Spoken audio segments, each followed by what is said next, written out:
ಮಾಧ್ಯಮದ ಮತ್ತು ದೃಶ್ಯ ಮಾಧ್ಯಮದ ಎಲ್ಲ ಆತ್ಮೀಯ ಬಂಧುಗಳಿಗೆ ಪತ್ರಿಕಾಗೋಷ್ಠಿಯಲ್ಲಿ ಕರ್ನಾಟಕ ವಿಧಾನ ಪರಿಷತ್ನ ಶಾಸಕರಾದಂಥ ಐವಡಿಸರವರು, ಮಂಗಳೂರು ಮಾಸ್ಕರ್ ಅವರವರು, ಅಮೃತ್ ಖತ್ರಿ ಅವರು, NSUನ ಜಿಲ್ಲಾಧ್ಯಕ್ಷ ಸುವರ್ಣಾಳರವರು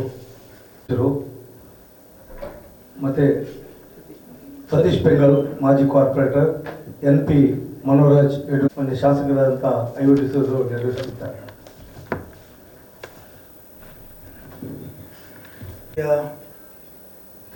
ಅಧ್ಯಕ್ಷರ ಸಹಿತ, ರಾಜ್ಯಾಧ್ಯಕ್ಷರ ಸಹಿತ, ವಿರೋಧ ಪಕ್ಷದ ನಾಯಕರುಗಳು ಸಹಿತ ಜಿಲ್ಲೆಗೆ ಭೇಟಿ ನೀಡಿದ್ದಾರೆ.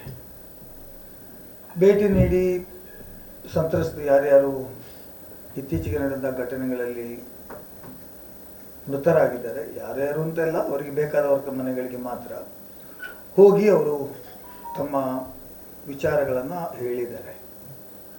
ಅಲ್ಲದೆ ಅವರು ಪತ್ರಿಕಾಗೋಷ್ಠಿಯನ್ನು ಉದ್ದೇಶಿಸಿ ಕೂಡ ಮಾತನಾಡಿದ್ದಾರೆ. ಮಾತಾಡಿದಂಥ ಸಂದರ್ಭದಲ್ಲಿ ನಾನು ಭಾಳ ಬೇಸರದಿಂದ ಹೇಳಲಿಕ್ಕೆ ಬಯಸ್ತೇನೆ. ಪೊಲೀಸರುಗಳಿಗೆ ಹಿಂದೂಗಳಿಗೆ ತೊಂದರೆ ಕೊಟ್ಟರೆ ಆಂದೋಲನ ಮಾಡ್ತೀವಿ, BJP ಕಾರ್ಯಕರ್ತರ ಮನೆಗೆ ನುಗ್ಗಿದರೆ ಆಂದೋಲನ ಮಾಡ್ತೀವಿ, ಇದೇ ರೀತಿ ಪ್ರವೃತ್ತಿ ಮುಂದುವರಿಸಿದರೆ, ನಾವು ನಿಮ್ಮನ್ನ ವರ್ತನೆ ಮುಂದುವರಿದರೆ ನಿಮ್ಮ ವಿರುದ್ಧ ಹೋರಾಟ ಮಾಡ್ತೀವಿ, ನೀವು ಗೂಂಡಾ ಪ್ರವೃತ್ತಿಯನ್ನು ಪೊಲೀಸರು ಗೂಂಡಾಗಿರಿ ಮುಂದುವರಿದರೆ ಹೋರಾಟ ಮಾಡ್ತೀವಿ ಮುಂತಾದ ವಿಚಾರಗಳನ್ನು ಪೊಲೀಸರ ಬಗ್ಗೆ ಬಹಳ ಅಸಹ್ಯದಿಂದ, ಅವರ ಮೊರಾಲನ್ನು, ಅವರ ಮಾನಸಿಕತೆಯನ್ನು ಕುಂದು ತರುವ ರೀತಿಯಲ್ಲಿ ವಿರೋಧ ಪಕ್ಷ ನಾಯಕರು, BJP ಅಧ್ಯಕ್ಷರು, ಮಾಜಿ ಗೃಹ ಸಚಿವರು ಇವರೆಲ್ಲರೂ ಮಾತಾಡಿದ್ದಾರೆ. ಅದು ಎಲ್ಲ ಪತ್ರಿಕೆಗಳಲ್ಲಿ ದೊಡ್ಡ ಸುದ್ದಿಯಾಗಿ ಪರಿಣಮಿಸಿದೆ. BJP ಅವರು ಇರುವಾಗಲೂ ಅದೇ ಪೊಲೀಸರು, ನಮ್ಮ ಸರ್ಕಾರ ಬಂದಾಗಲೂ ಅದೇ ಪೊಲೀಸರು, ಇನ್ಯಾರ ಸರ್ಕಾರ ಬಂದರೂ ಅದೇ ಪೊಲೀಸರು. ಇವರು ಸರ್ಕಾರ ಇರುವಾಗ ಪೊಲೀಸರು ಇದೇ ವರ್ತನೆಯಲ್ಲಿ ಇದ್ರ, ಇವರೇನಾದ್ರು ಇಂಥ ಉಪಯೋಗ ಮಾಡಿಕೊಂಡ್ರ? ಇವರು ಆಡಳಿತ ಮಾಡುವಾಗ ಈ ಪೊಲೀಸರು ಇದೇ ಥರ ಇದ್ರ? ಪೊಲೀಸರು they have guided by some rules and act. ಅವರಿಗೆ ರೂಲ್ಸ್ ಇದೆ, ಆಕ್ಟ್ ಇದೆ, ಆ ಪ್ರಕಾರನೇ ಅವರು ಕೆಲಸ ಮಾಡಬೇಕು. ಅದನ್ನೇನಾದ್ರು ಬಿಟ್ಟು ಮಾಡಿದರೆ ಅವರ ವಿರುದ್ಧ ಕ್ರಮ ತೆಗೆದುಕೊಳ್ತಾರೆ, ಮತ್ತು ಅವರ ಡ್ಯೂಟಿಯಲ್ಲಿ ನೆಗ್ಲಿಜೆನ್ಸ್ ಮಾಡಿದರೆ ಅವರ ವಿರುದ್ಧ ಕ್ರಮ ತಗೊಳ್ತಾರೆ. ಅವರಿಗೆ ಹಿಂದೂ ಒಂದೇ, ಮುಸ್ಲಿಂ ಒಂದೇ, ಕ್ರಿಶ್ಚಿಯನ್ ಒಂದೇ, ಜೈನ ಒಂದೇ, ಪಾರ್ಸಿ ಒಂದೇ, ಎಲ್ಲರೂ ಒಂದೇ. All are guided by the laws. ಅವರಿಗೆ ಕಾನೂನು ಮತ್ತು ನಿಯಮಗಳನ್ನು ಬಿಟ್ಟು ಕೆಲಸ ಮಾಡಿದರೆ ಅವರವರ ಕೆಲಸವನ್ನು ಕಳ್ಕೊಳ್ತಾರೆ. ಆದರೆ ಇವರು ಈ ಥರ ಒಂದು ಮಾತುಗಳನ್ನು ಮಾತಾಡ್ತಕ್ಕಂಥದ್ದು, ಅದು ಕೂಡ ವಿರೋಧ ಪಕ್ಷ ನಾಯಕರು, ಒಬ್ಬ ಸಂಸದೀಯ ಸ್ಥಾನದಲ್ಲಿ ಇದ್ದವರು, ಗೂಂಡಾ ವರ್ತನೆ ಪೊಲೀಸರು ಮಾಡ್ತಾ ಇದ್ದಾರೆ, ಪೊಲೀಸರಿಗೆ ವಿರುದ್ಧ ಆಂದೋಲನ ಮಾಡ್ತೀವಿ, ನೀವು ಹಿಂದೂಗಳ ವಿರುದ್ಧ ಕೆಲಸ ಮಾಡ್ತಾ ಇದ್ದೀರಿ, ಹಿಂದೂಗಳ ಕಾರ್ಯಕರ್ತರನ್ನು ದಮನಿಸ್ತೀರಿ, what do you mean by it? ಇದರ ಅರ್ಥ ಏನು? ನೀವು ಈ ರೀತಿ ಪೊಲೀಸರ ನಿಮ್ಮ ಆಡಳಿತ ನಡೆಸಿಕೊಂಡಿರಬಹುದು, but we are not. We say ಕಾನೂನು ಪ್ರಕಾರ ಕೆಲಸ ಮಾಡಿ, ನಿರ್ದಾಕ್ಷಿಣ್ಯವಾಗಿ ತಪ್ಪು ಮಾಡಿದವರನ್ನ ಶಿಕ್ಷಿಸಿ, ಕಾನೂನು ಸುವ್ಯವಸ್ಥೆ ಕಾಪಾಡೋದು ಏನೆಲ್ಲ ಮಾಡಬೇಕು ಕಾನೂನು ಪ್ರಕಾರನೇ ಮಾಡಬೇಕು, ಕಾನೂನು ಬಿಟ್ಟಲ್ಲ. ಕಾನೂನು ಬಿಟ್ಟು ಮಾಡಿದರೆ ಅಲ್ಲಿ ಕೋರ್ಟ್ ಇದೆ ಮತ್ತು ಸರ್ಕಾರ ಇದೆ. ನಾವು ಎಂದೂ ಹೇಳಿಲ್ಲ, ಹೇಳುವುದೂ ಇಲ್ಲ. ಇವರಿಗೆ ಪೊಲೀಸರು ವಿರುದ್ಧ ಕ್ರಮ ತೆಗೆದುಕೊಳ್ಳದೇ ಇದ್ರೆ ನೀವು ಏನು ಕ್ರಮ ತಗೊಂಡಿದ್ದೀರಿ ಅಂತ ಬೊಬ್ಬೆ ಹಾಕುವಂತ ಇವರು, ಪೊಲೀಸರ ವಿರುದ್ಧ ಕ್ರಮ ತಗೊಳ್ಳಿಲ್ಲ ಅಂತ ಹೇಳುವವರು ಇವರು.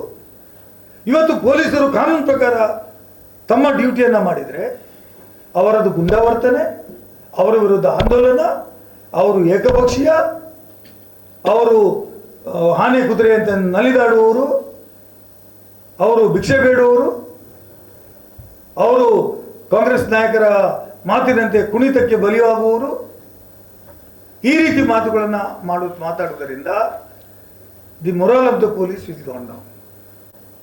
ಅವರ ಮಾನಸಿಕ ಸ್ಥೈರ್ಯವನ್ನು ಕಡಿಮೆ ಮಾಡ್ತಕ್ಕಂಥ ಕೆಲಸ ಮಾಡ್ತೀರಿ. ಇದು ಮಾಡುವ ಉದ್ದೇಶ ಆದ್ರೂ ಏನು ಅಂತ ನಾನು ಪ್ರಶ್ನೆ ಮಾಡ್ತೀನಿ. ಮಾಡುವಂಥ ಉದ್ದೇಶ ಆದ್ರೂ ಏನು?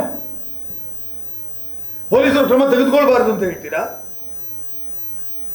ಎಲ್ಲಿ ತಪ್ಪಾಗಿದೆ ಹೇಳಿ. ಯಾರು ಮೇಲೆ ಸುಳ್ಳು ಕೇಸು ಹಾಕಿದ್ದಾರೆ ಹೇಳಿ.